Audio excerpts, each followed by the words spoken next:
Dear student, आज के इस लेक्चर में हम पढ़ेंगे Dalton's law of partial pressure. Okay, ध्यान से देखिएगा। Dalton's law of partial pressure ये वैलिड है सिर्फ और सिर्फ नॉन रिएक्टिंग गैसेस के लिए। किसके लिए? नॉन रिएक्टिंग गैसेस के लिए। ध्यान से देखिएगा, Dalton's law of partial pressure it is only valid for non reactive gases. कौन सी गैसेस के लिए वैलिड है ये? Non reactive gases. ओके, ध्यान से देखिए, Dalton's law of partial pressure, इसका कंसेप्ट इसने कैसा दिया वो चीज समझाने की कोशिश करता हूं। देखिए, partial pressure applied by any gas. मान लीजिए कि यहां पर मैंने एक चैम्बर का इस्तेमाल किया, हमने यहां पर एक चैम्बर का यूज किया। ये कुछ ऐसा चैम्बर है, सुनिए आप ध्यान से। और यहां मैंने लगाया हूं बारोमीटर। क्या इस्तेमाल किया हूं? बारोमीटर। ध्यान से देखिए, है ना, प्रेशर को मेजर करने के लिए हम इस्तेमाल करते हैं barometer. Barometer is use to measure pressure. ठीक है, प्रेशर को मेजर करने के लिए इस्तेमाल करते हैं बारोमीटर। तो ध्यान से देखिएगा, यहाँ पर हमने बारोमीटर लगा दिए और ये इसका स्केल है जो है यहाँ पर 760 mmHg मर्क्यूरी लगा हुआ है। ओके, और यहाँ पर देखिए पूरा इस्तेमाल किए हैं मर्क्यूरी। क्या इस्तेमाल किए? मर्क्यूरी। Yes sir. और यहाँ पर गैसेस प्रेजेंट है। ध्यान से देखिएगा बेटा, क्या प्रेजेंट है यहाँ पर? गैसेस। सुनिए, एक्सपेरिमेंट बता रहा हूँ आपको इसका। ठीक है, मान लीजिए कि यहाँ पर कोई एक गैस प्रेजेंट है, मैं मान लेता हूँ नाइट्रोजन गैस प्रेजेंट है। ओके, अब सिंपल सी बात है, जब यहाँ पर ये गैसियस पार्टिकल इस वॉल के कंटेनर से टकराएंगे, ओके, तो वहां पर फोर्स क्रिएट होगा। Okay, force per unit area, okay, that is called as, क्या है बताइए? प्रेशर। ओके, तो यहां पर देखिए मतलब क्या होगा इसमें? Kinetic energy of gaseous molecule. Gaseous molecule is, देखिए, इज हाई। चलिए, यहां पर क्या होगा? जब गैसियस मॉलिक्यूल इस वॉल के कंटेनर से टकराएंगे तो वहां पर उस गैसियस मॉलिक्यूल का काइनेटिक एनर्जी बहुत हाई होगा। मतलब यहां पर देखिए कि रेट जो है इसका इंक्रीज होगा। ओके, सुनिए आप ध्यान से। मान लीजिए यहां पर मैंने एक क्लोज कंटेनर इस्तेमाल किया हूं, एक चैम्बर इस्तेमाल किया हूं। ऐसा चैम्बर है यहाँ पर ना ही तो गैस इसमें से बाहर आ सकती है और ना ही इसमें गैस अंदर जा सकती है। ओके, इसमें हमने फील्ड किए हैं नाइट्रोजन गैस। ओके, या फिर कोई गैस फील्ड किए। Yes sir. क्या होगा कि गैसियस मॉलिक्यूल के पार्टिकल्स जो है इस कंटेनर की वॉल से टकराएंगे, जिसके कारण इसका यहाँ पर इसका काइनेटिक एनर्जी इंक्रीज होगा। मतलब मूवमेंट जो है गैसियस मॉलिक्यूल का ये इंक्रीज होगा। ओके, तो धीरे धीरे क्या होगा कि यहाँ पर एक गैसियस मॉलिक्यूल, देखिए क्या ये प्रेशर इंक्रीज हो रहा है इसका, और प्रेशर यहाँ तक के पहुंच गया। मान लीजिए आप प्रेशर ऑफ N2, मतलब मान लीजिए मैंने यहाँ पर एक गैस इस्तेमाल किया हूँ nitrogen. Yes sir, pressure of N2 nitrogen gas, जिसको बता दिया मैंने P1। क्या बताया? P1। ये कब इंक्रीज हुआ? जब यहाँ पर गैसियस मॉलिक्यूल इस कंटेनर से टकराएंगे तो यहाँ पर देखिए mmHg का जो लेवल है वो बढ़ेगा, इंक्रीज होगा, मतलब प्रेशर यहाँ पर इंक्रीज हो रहा। ओके, 760 mmHg जिसे हम 1 atm कहते हैं। ओके, अब प्रेशर इंक्रीज होकर के 2 atm 1.5 atm तक के पहुंच गया। ओके, चलिए ध्यान से देखिएगा। दूसरा, अब देखिए यहाँ पर हमने मान लीजिए दूसरे कंटेनर का इस्तेमाल किया। ओके, सेम पॉइंट, और यहां पर हमने गैस चेंज कर दी। Yes sir. यहाँ मैंने दूसरे कंटेनर का यूज़ किया हूँ और यहाँ मैंने, ध्यान से देखिएगा, ये इस्तेमाल किया ऐसा। यस सर, ये देखिए बेटा, ये रहेगा 760 mmHg ओके प्रेशर से, और यहाँ पर मैंने कोई दूसरी गैस का इस्तेमाल किया हूँ, सुनिए आप ध्यान से, जहाँ पर हाई काइनेटिक एनर्जी है ओके, मूवमेंट ज़्यादा रहेगा पार्टिकल्स का ओके टकराने के बाद में, और ये गैस मैं एक काम करता हूँ, इसको O2 मान लेता हूँ ओके। क्या होगा जब ये गैसेस पार्टिकल टकराएंगे इस वॉल से, कंटेनर की वॉल से, तो इसका प्रेशर यहाँ तक के चला गया। यस सर, ये प्रेशर ऑफ O2 जिसे मैंने बोल दिया यहाँ पर P2। Yes sir okay. अब देखिए इसके बाद में तीसरा एक्सपेरिमेंट बताता हूँ मैं आपको। अच्छा, ये सारा प्रोसेस कैसा हो रहा, जहां पर देखिए वॉल्यूम कांस्टेंट है, yes sir, temperature constant, volume constant है और टेम्परेचर कांस्टेंट ओके। इसके बाद ध्यान से देखिए, अब हमने क्या किए, क्या एक और तीसरा चैम्बर यूज किए, जिसके अंदर मैंने यहाँ पर बहुत सारी गैसेस, मतलब नॉन रिएक्टिंग गैसेस को मिक्स कर दिया हूँ ओके। यहाँ पर मैंने नॉन रिएक्टिंग गैसेस को मिक्स किया हूँ, सुनिए आप ध्यान से, यहाँ मैंने नॉन रिएक्टिंग गैसेस को मिक्स किया हूँ। यस सर ओके, ये है 760 mmHg। यस सर ठीक है, ये बारोमीटर है साइड से लगा चैम्बर से ओके सेम, लेकिन यहाँ पर डिफरेंस आपको ये दिखाई दे रहा, सुनिए ध्यान से देखिएगा। क्या इसके अंदर बहुत सारी गैसेस प्रेजेंट है, मान लीजिए इसमें गैसेस हमने इस्तेमाल किए हैं, nitrogen, oxygen okay and so on okay. Same जहां पर इस गैस का काइनेटिक एनर्जी हाई होगा, हाई काइनेटिक एनर्जी ओके। देखिए जब गैसियस मॉलिक्यूल और पार्टिकल्स इस वॉल के कंटेनर से, देखिए इस कंटेनर के वॉल से जब ये टकराएंगे तो क्या होगा कि यहाँ पर इसका प्रेशर इंक्रीज होगा, प्रेशर का असर यहाँ पर होगा ओके। लेकिन यहाँ पर जो आपको प्रेशर दिखाई दे रहा, ये टोटल प्रेशर है, क्या है बताइए आप, टोटल प्रेशर। अब टोटल प्रेशर का मीनिंग क्या हो रहा कि यहाँ पर हमने P1, P2 and so on जितनी सारी गैसेस इस्तेमाल किए हैं, that is called as total pressure. Yes sir okay. तो ध्यान से देखिएगा, टोटल प्रेशर किसको बोलेंगे हम ओके। देखिए total pressure is equal to the P1 plus P2 plus P3 okay and so on okay. ये है PT, that is called as total pressure. क्या है बोलिए आप, total pressure. Yes sir. So first of all what is mean by total pressure. देखिए total pressure कैसा बन रहा कि यहाँ पर पार्शियल प्रेशर रहेगा इस नाइट्रोजन का, पार्शियल प्रेशर रहेगा ऑक्सीजन का, पार्शियल प्रेशर रहेगा जो भी अदर गैसेस प्रेजेंट है। मान लीजिए मैंने यहाँ पर इस्तेमाल किया हूँ हेलियम, लेकिन आपको ये कंसिडर करना है कि यहाँ पर मैंने यूज किया हूँ नॉन रिएक्टिंग गैसेस। कौन से, इसीलिए बता मैंने आपको किसके लिए वैलिड है ये, नॉन रिएक्टिंग गैसेस। तो टोटल प्रेशर कैसे निकालेंगे, पहली गैस का थोड़ा सा pressure, partial pressure, yes sir, दूसरी गैस का पार्शियल प्रेशर, तीसरी गैस का partial pressure, yes sir okay. तो ध्यान से देखिएगा, first of all what is mean by total pressure okay. देखिए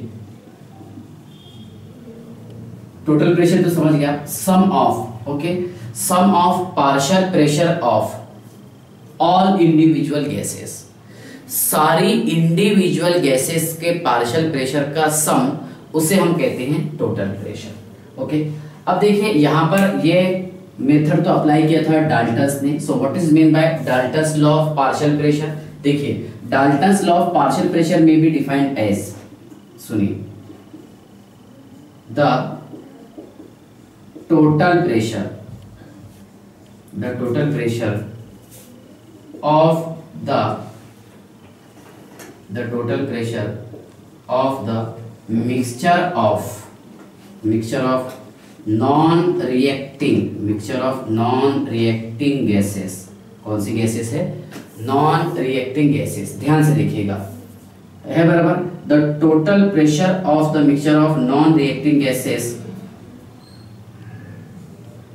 ऑफ, ठीक है, of partial pressure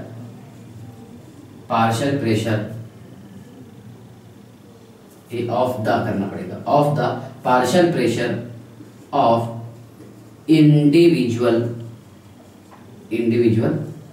gases called as Dalton's law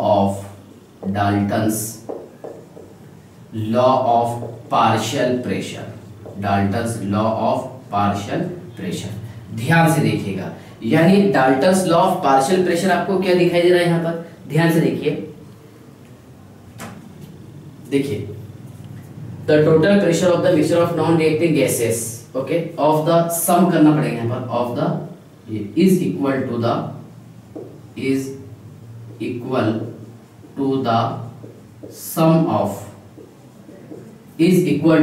some of partial pressure of, है ना, partial pressure of individual gases. यानी इसका मीनिंग क्या होना, बस ये फॉर्मूला याद रखिए आप। देखिए ये टोटल प्रेशर का इक्वल है P1 plus P2 plus P3, okay.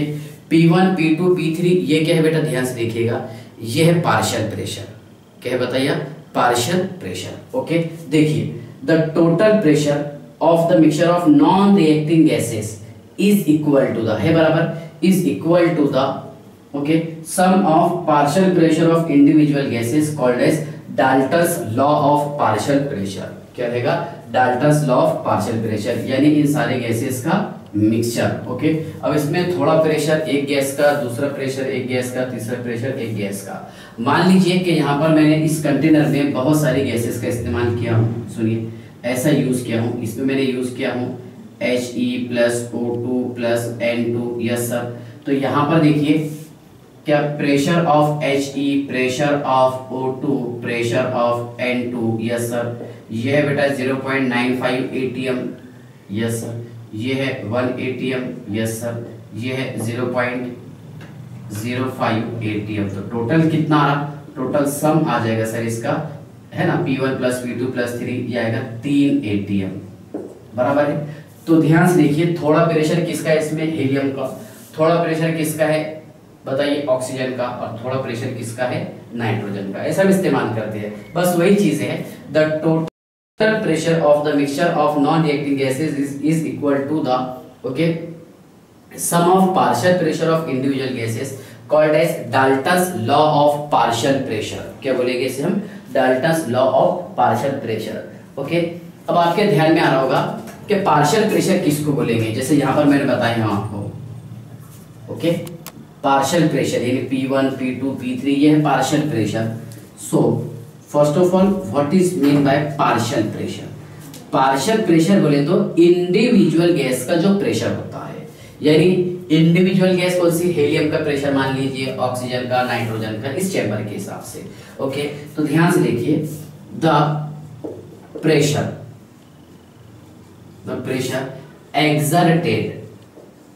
exerted by the individual gas called as partial pressure। यानी यहाँ पर इंडिविजुअल गैस का जो प्रेशर होगा that is called as partial pressure, और इन सब इंडिविजुअल गैसेस का mixture that is called as total pressure. क्या रहेगा, टोटल प्रेशर। और टोटल प्रेशर इक्वल का क्या रहेगा सर, टोटल प्रेशर इक्वल रहेगा, ओके। देखिए partial pressure of individual gases, total pressure ये इक्वल किसके रहेगा, partial pressure of individual gases के, that is called as Dalton's law of partial pressure. क्या बोलेंगे इसे हम, Dalton's law of partial pressure, okay. चलिए तो यहां तक क्या आपको समझ में आ गया होगा, I hope, yes sir. Total pressure समझ गए आप, yes sir. P1 plus P2 plus P3 and so on. और एक पॉइंट मैं आपको बता देता हूं, इसमें एक्वस टेंशन का कंसेप्ट कैसा आता है, ओके। ध्यान से देखिए, एक्वस टेंशन, चलिए एक्वस टेंशन का कंसेप्ट यहां से ही आता है, इस टॉपिक पर से सुनिए आप, यहां से समझाने की कोशिश करता हूं। चलिए ये थोड़ा सा बड़ा दिख रहा डायग्राम, इसको रहने देते, बाकी क्लीन कर देते हैं। देखिए आप ध्यान से, ओके। चलिए एक्वस टेंशन,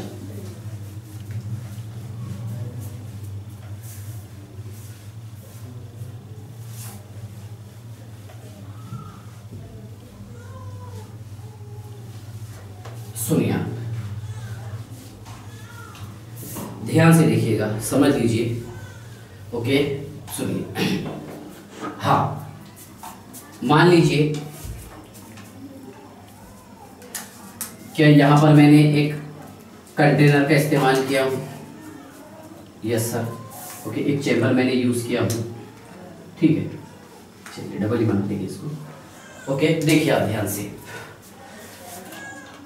कंसेप्ट पर आपको थोड़ा सा ऑब्जर्व करना है। मैं आपको कौन सी चीज़ बताने वाला हूँ हमेशा याद रखना। देखिए, यहाँ पर मैंने एक इन्वर्टेड चैम्बर का इस्तेमाल किया हूँ। कौन सा? इन्वर्टेड चैम्बर का मैंने यूज़ किया हूँ। यस सर, उल्टा करके रखे हैं हमने, ध्यान से देखिए, inverted chamber. Yes sir. Okay, और इसमें मैंने यहाँ डाल के रखा हूँ वाटर। क्या रखा हूँ? Water molecule. सुनिए आप ध्यान से, यहाँ मैंने ऐड करके रखा हूँ वाटर मॉलिक्यूल। यस सर, ये वाटर मॉलिक्यूल। ओके, सुनिए, एक साइड से मैंने यहाँ इस्तेमाल किया हूँ, याद आ रहा हूँ आपको, that is called as barometer. Barometer जिसे हम कहते हैं, क्या है बोलिए? बारोमीटर हमने इस्तेमाल की। Yes sir. और यहाँ मैं किसी एक पाइप के थ्रू, ओके, इस पाइप के थ्रू यहाँ पर मैं गैस डालता हूँ। मान लीजिए नाइट्रोजन, मतलब ऐसी गैस आपको यहाँ पर ऐड करना है जो वाटर में सॉल्युबल ना हो, which is insoluble in water. Yes sir, ध्यान से देखिएगा, मतलब nitrogen and oxygen are very less soluble in water. Okay, अगर हम नाइट्रोजन की बात करेंगे तो ये 23.2 ओके ml सॉल्युबल होता है 1 लीटर पानी में। कितना? 23.2 ऐसा समथिंग है कुछ, ये 23 बराबर है 23.2 ml। ओके, नाइट्रोजन ये सॉल्युबल होता है किसमें? 1 लीटर पानी में। तो ध्यान से देखिएगा कि यहाँ पर मैंने इस पाइप के थ्रू ओके नाइट्रोजन गैस को डाला हूँ। यस सर, क्या होगा कि नाइट्रोजन गैस जो है वेरी रेयर अमाउंट में वाटर में सॉल्युबल होगा, और मैक्सिमम जो नाइट्रोजन गैस है ये यहाँ पर आकर के जमा होगा। ध्यान से देखिए, कहाँ पर? यहाँ पर। यस सर, ये है नाइट्रोजन गैस। लेकिन सुनिए, अगर ये प्रोसेस 273 केल्विन पर होता है और 283 केल्विन पर हम ये मेथड अप्लाई करते हैं और 293 केल्विन पर अगर हम इस्तेमाल करते हैं, ओके, तो यहाँ पर देखिए वाटर जो है वेपर फॉर्म में ऊपर आएगा नाइट्रोजन के साथ में। तो 0 डिग्री सेल्सियस पर बेटा ये आता है 0.006 बार, जिसे हम कहते हैं एक्वस टेंशन। बताऊंगा डेफिनेशन आपको, मतलब वाटर जो है वेपर फॉर्म में ऊपर भी आएगा। यस सर, कितना है? देखिए, और यहाँ पर वाटर का वेपर प्रेशर कितना रहेगा? ये रहेगा सर 0.006 बार। ओके, अगर ये प्रोसेस यानी यहाँ पर हम नाइट्रोजन गैस को एंटर करते हैं एट 283 केल्विन पर, तो ये रहेगा 0.0121 बार। यस सर, और अगर ये प्रोसेस ओके यानी ये तरीका हम अप्लाई करेंगे 298 केल्विन पर, तो यहाँ पर प्रेशर थोड़ा और ज्यादा इंक्रीज हो जाएगा 0.0230 बार। ओके, ये है बेटा एक्वस टेंशन। सुनिए, तो मैं यहाँ पर आपको बताना चाहता हूँ, क्या यहाँ पर ये जो नाइट्रोजन गैस ऊपर आकर के कलेक्ट हुआ इस कंटेनर में, इन्वर्टेड चैम्बर में, तो क्या यहाँ पर ये प्योर नाइट्रोजन है? नहीं सर, नाइट्रोजन के साथ में वाटर वेपर भी है, जो आपको बताया मैंने। क्या ये देखिए, इसका टेम्परेचर का रेंज है, इस टेम्परेचर पर अगर हम मेथड अप्लाई करेंगे तो यहाँ पर वाटर जो है वेपर फॉर्म में यहाँ पर आएगा ऊपर इस चैम्बर के अंदर। ओके, तो वाटर अगर वेपर फॉर्म में आएगा तो उसे बोलेंगे हम aqueous tension. So first of all, what is mean bye aqueous tension? Aqueous tension हम किसे कहेंगे? ध्यान से देखिएगा, एक्वस टेंशन। यस सर, देखिए, the pressure applied by water vapour, the pressure applied by water vapour. Water vapour के through जो pressure apply होता है उसे हम कहते हैं एक्वस टेंशन। ध्यान से देखिएगा, एक्वस टेंशन आई होप आपको समझ में आ गया होगा कि the pressure applied by water vapour okay called as aqueous tension. Okay, ठीक है, चलिए यहां तक के तो आप समझ गए होंगे। ठीक है, तो ध्यान से देखिए, यहां पर अगर हम टोटल प्रेशर की बात करेंगे, total pressure is equal to the pressure of gas, ये चैम्बर के अंदर जो जमा हुआ है, plus pressure of water vapour, yes sir. तो क्या बेटा इसको ऐसे लिख देंगे, टोटल प्रेशर, बस चलिए इतना लिख दोगे, is equal to the pressure of gas, okay, plus water vapour को मैंने लिख दिया यहाँ पर एफ, क्या लिख दिया हूँ, एफ, ओके, जिसे एफ को कहेंगे हम एक्वस टेंशन। एफ क्या रहेगा, एक्वस टेंशन,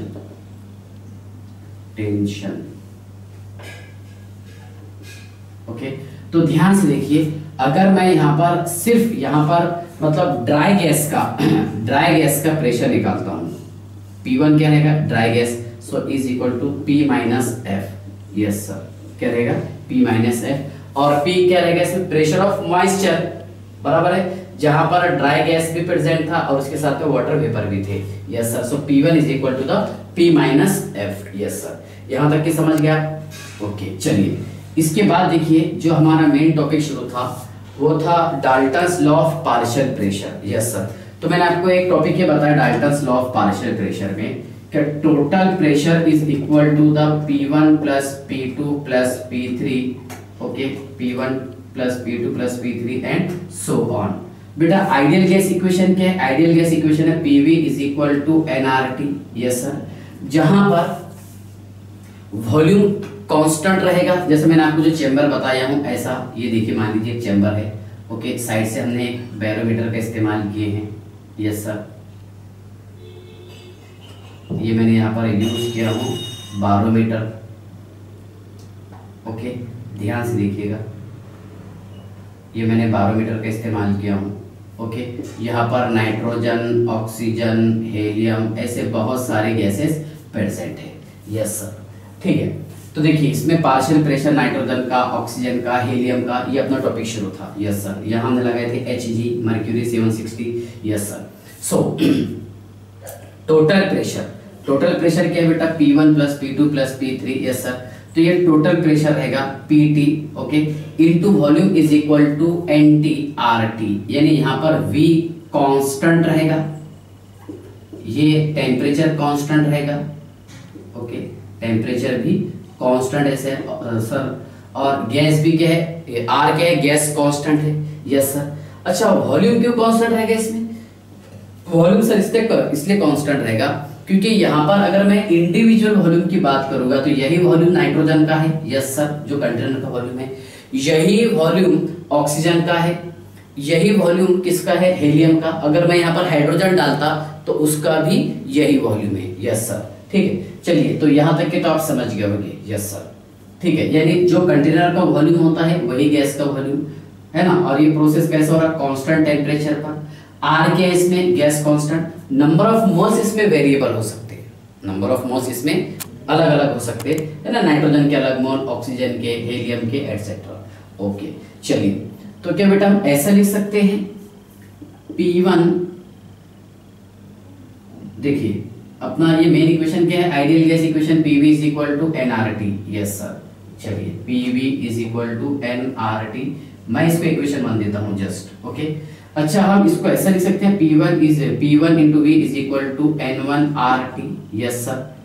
दूसरी गैस का pressure P2 into V is equal to N2 into RT, yes sir, ये इक्वेशन सेकंड, ये equation third, and so on, बराबर है सर, ओके। तो एक काम करते हैं हम यहाँ पर, देखिए है ना, इस इक्वेशन में ये रखने की कोशिश करते हैं, है ना। टोटल प्रेशर क्या रहता है बेटा, total pressure is equal to the P1 plus P2 plus P3 and so on. So P1 plus P2 into V is equal to N1 plus N2 into RT, yes sir. क्या है ये है sir total pressure, क्या है ये, total pressure. चलिए मैं इसको इक्वेशन फोर्थ दे देता हूं, चलेगा, यस सर। एक काम करते हैं यहाँ पर, क्या हम इक्वेशन सेकंड को 4 से डिवाइड करते हैं, इक्वेशन सेकंड को मैं 4 से डिवाइड करता हूं, यस सर। सो देखिए यहाँ पर V से भी कैंसिल हो जाएगा, so P1 upon P1 plus P2 is equal to, yes sir, V से V चला गया, R से R गया, T से T गया, N1/N1 plus N2, yes sir.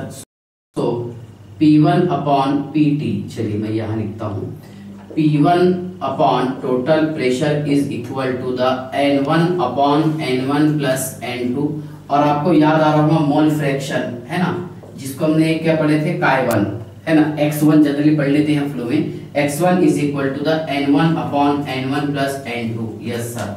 Mole fraction, yes sir, total number of moles नीचे लिखते थे, अब इसमें से किसी एक गैस का, इंडिविजुअल गैस का मोल निकालना है तो ये निकाल लिए, yes sir. So X1 is equal to the N1/N1 plus N2, yes sir, X1 is equal to the N1/N1 plus N2। Okay, ध्यान से देखिएगा, इंपॉर्टेंट टॉपिक है, ठीक है। डायरेक्ट आप फॉर्मूला याद कर लीजिए, डोंट वरी, ओके। चलिए, हाँ, सो P1 total pressure is equal to the X1, so P1 is equal to the total pressure into X1, yes sir। Important है, वेरी वेरी इंपॉर्टेंट, इस पर न्यूमेरिकल बहुत बार पूछे जाते हैं एग्जाम में। ये हमें सॉल्यूशन एंड कोलिगेट्स प्रॉपर्टीज चैप्टर में भी है, ओके, मोल कंसेप्ट में भी काम में आता है इसका, और उसी के साथ साथ स्टेट ऑफ मैटर में भी, यस सर, ठीक है। अब देखिए, हम एक काम करते हैं, इक्वेशन नंबर 3 को डिवाइड करते हैं 4 से, यस सर। क्या है बेटा, ध्यान से देखिएगा, P2/P1 plus P2, yes sir, यानी यहाँ पर वॉल्यूम से वॉल्यूम खत्म हो गया, R से RT चला गया, ओके। सो यहाँ N2/N1 plus N2, yes sir, N2/N1 plus N2। So P2 total pressure is equal to the N2/N1 plus N2, yes sir. और ये हमें पता है कि क्या होता है, X2 is equal to N2/N1 plus N2, yes sir. ये है मोल फ्रैक्शन, क्या बताइए, मोल फ्रैक्शन। याद आ रहा आपको मोल फ्रैक्शन कैसे निकालते थे हम, X is equal to N upon, okay, total number of moles, yes sir, N upon total number of moles, ठीक है। तो क्या आप ऐसे लिख सकते हैं, P2 total pressure is equal to the X2, और total pressure is P2 is equal to the total pressure into X2, yes sir, total pressure is equal to the, बराबर है ना, P2 is equal to total pressure into X2। तो ये topic है बेटा most important, ये आपको equation याद रखना है, ओके। टोटल प्रेशर का फॉर्मूला आपको याद रखना है, ओके। नंबर ऑफ मोल्स कैसे निकालना आपको तो आता होगा, yes sir. Number of moles is equal to the mass upon molar mass, yes, number of moles is equal to the mass upon molar mass, okay. चलिए, क्वेश्चन कैसे पूछे जाते हैं एग्जाम में, मैं पहले बेसिक क्वेश्चन बताता हूं। देखिए, Dalton's law of partial pressure is not valid for, okay, partial pressure is, देखिए, Dalton's law of partial pressure is not valid for He plus O2, H2 plus O2, C है H2 plus Cl2, और D है N2 plus O2, okay. तो ध्यान से देखिएगा, यहाँ पर Dalton's law of partial pressure जो बात करता है, ये ऑर्डिनरी टेम्परेचर की बात करता है, मतलब यहाँ पर हाई टेम्परेचर के नहीं। जैसे यहाँ पर हाइड्रोजन और ऑक्सीजन का जो रिएक्शन है ये होता है, लेकिन वेरी हाई टेम्परेचर पर। नाइट्रोजन और ऑक्सीजन का रिएक्शन होता है कब, वेरी हाई टेम्परेचर पर। और ऑर्डिनरी टेम्परेचर पर बात करता है कौन, Dalton's law of partial pressure. तो देखिए, यहाँ पर हाइड्रोजन और क्लोरीन आपस में मिल करके HCl गैस बना लेते हैं, हाइड्रोक्लोरिक एसिड बना लेते हैं। इसलिए देखिए, क्या Dalton's law of partial pressure जो है इस गैस के लिए वैलिड नहीं है, H2 प्लस Cl2। यानी हम देखिए नॉन रिएक्टिंग गैसेस का इस्तेमाल करते हैं। कौन सी गैसेस, नॉन रिएक्टिंग गैसेस या फिर नॉन रिएक्टिव गैसेस, ओके। लेकिन अगर हम ऑर्डिनरी टेम्परेचर पर हाइड्रोजन और क्लोरीन को मिक्स करेंगे तो वो आपस में रिएक्शन करके HCl बना लेगा, ओके। इसलिए Dalton's law of partial pressure ये H2 प्लस Cl2 के लिए वैलिड नहीं है, ओके। तो आई होप यहाँ तक कि आपको समझ में आ गया होगा, ओके, इसके बाद के लेक्चर में हम बात करेंगे यहाँ पर numerical problems related about Dalton's law of partial pressure. Okay, उसके बाद में समझेंगे हम Graham's law of diffusion. Okay, फिर काइनेटिक थ्योरी ऑफ गैसेस। ठीक है, चलिए बाय।